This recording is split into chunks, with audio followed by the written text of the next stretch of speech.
Hello everybody, my name is Reese Arrington. In this video, I'm going to talk about scope of work, what it is, and how to achieve one that best suits your home.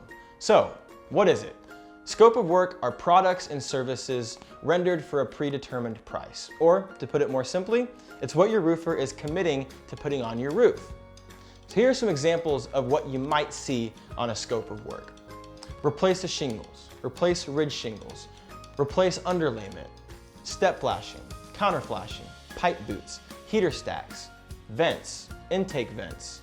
All of these things also have questions surrounding them, like what type of pipe boot, metal or plastic?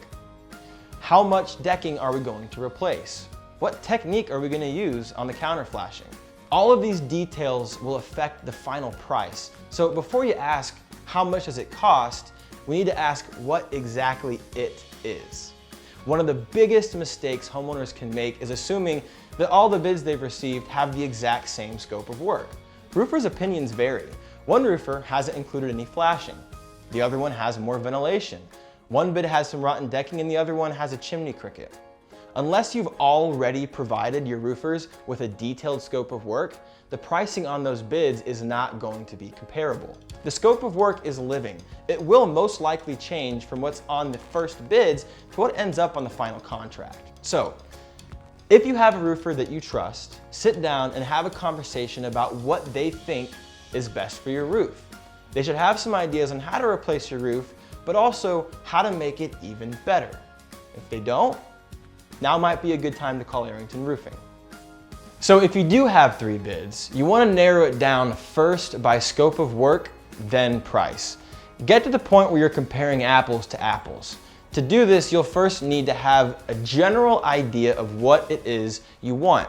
Just knowing the type of shingle you like will help get things off to a good start. If you have an insurance claim, please share the scope of work from the insurance company with your roofer.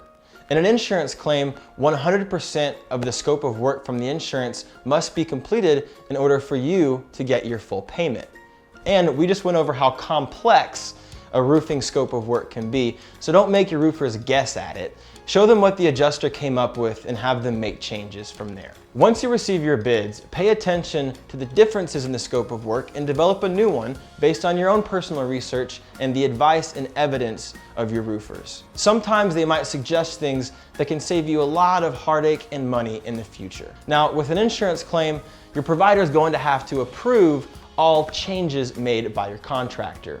And sometimes, we call these supplements, may be added during the construction process.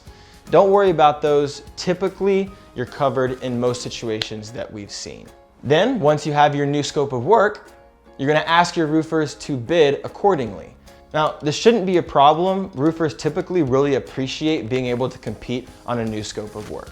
And lastly, select your roofer based on price against track record and trust built. Now, this process might seem a little bit circular, but the reality is you don't always know what's best for your home. Roofing is complicated. Having a little back and forth to determine a good scope of work is necessary and will ensure you know exactly what you're paying for.